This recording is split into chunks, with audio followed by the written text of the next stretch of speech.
Okay then, my goodness me, that was the longest 3 days ever.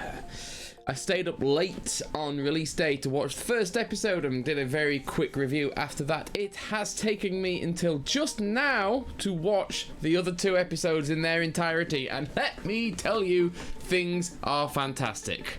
Roll the credits.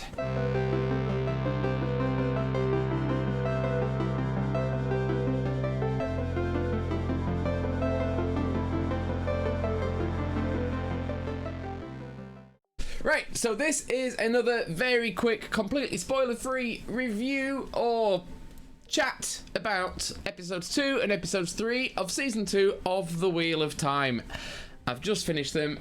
They were, in a word, superb. So many good bits. I was very impressed. They have kept the slower pace of the plot. We're seeing more people.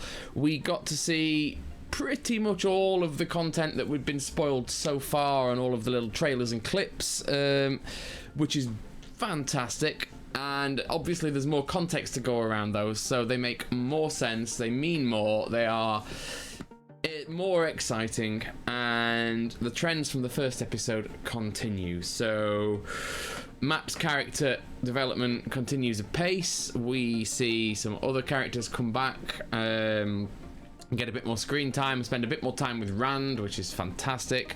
We learn quite a bit more about the lore of what we're getting into at this moment. We're learning more about the past, we're learning more about the stakes of what is to come, and we're getting to see things in more depth. We're getting to spend time in the White Tower in Kyrian. We're getting to see the hunt for the Horn. We're getting to see what everybody is up to at some point or other that we have met, and some people that we have not met.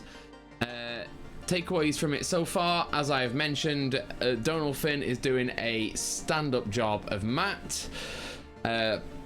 Leandrin continues to be possibly the best character in this, in that I'm so conflicted about her. I hate her and I really like her, and this is doing nothing to send me to one of those poles. I'm right in the middle at the moment.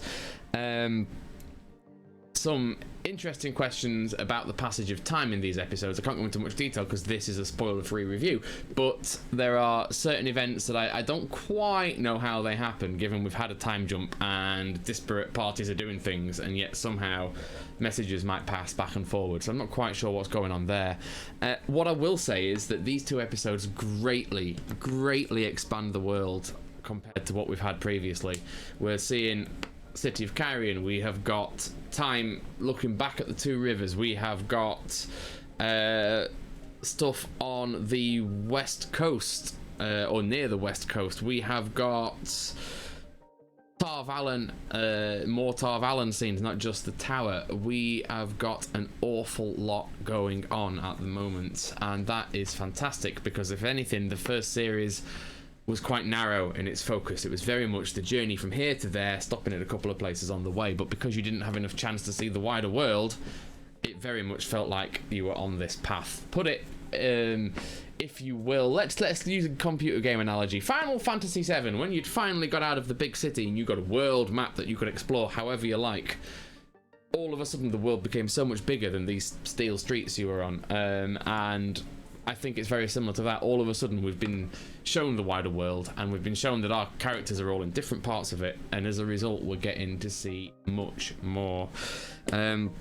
More standout performances. You got Alvaro Morte as Logain. My goodness me, that is superb. Celine is every bit as charming and manipulative as you would expect, and that is magnificent. But yeah, there's not lots to tell. It's all exciting. It looks amazing. The pacing of the story and the episodes have not necessarily followed a similar pattern, but they've had similar things where we learn a lot, we see a lot, and then they build to something. And in both episode 2 and episode 3, those things were suitably shocking. And I can't tell you anything about it, but it was fantastic.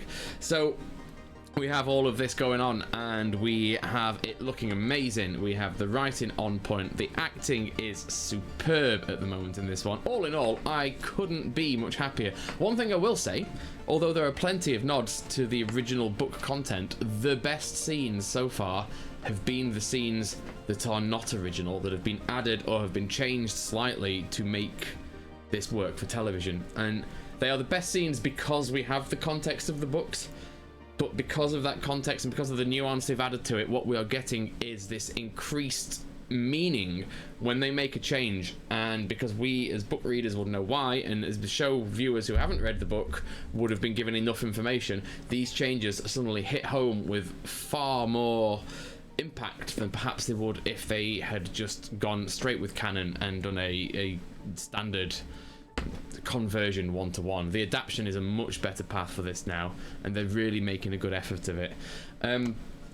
So more standouts. Elaine's arrival is glorious. I will go into no details, but again, Kira Coveney is filling the shoes of Elaine perfectly, and the interactions between Elaine and Egwene are marvelous. I can tell you no more at the moment other than go watch them if you haven't watched them, and if you have watched them, watch them again, and if you've watched them and read the books, watch them and get some references ready, because you'll see some really clever links. And if you've not read the books, watch them and then maybe think about reading the books, because at this point there's a lot there that you'll get from going back. I mean, it's a big undertaking really to read the 3 books you need to read by the end of season 2, but hey, what else have you got to do? It's not like any of us have got a life or jobs, is it? Well, so we'll end this one here. It'll be a quick video, and I'm going to get to start working on my spoiler-rich, in-depth analysis of each episode. So let me know in the comments down below whether you want a video for each or one big video covering all 3. At this point, we've got 4 or 5 days before the next one, so let me know what you prefer. And in the meantime, please do like, subscribe, share with your friends, hit that notification button, and we'll see you on the other side. Bye-bye.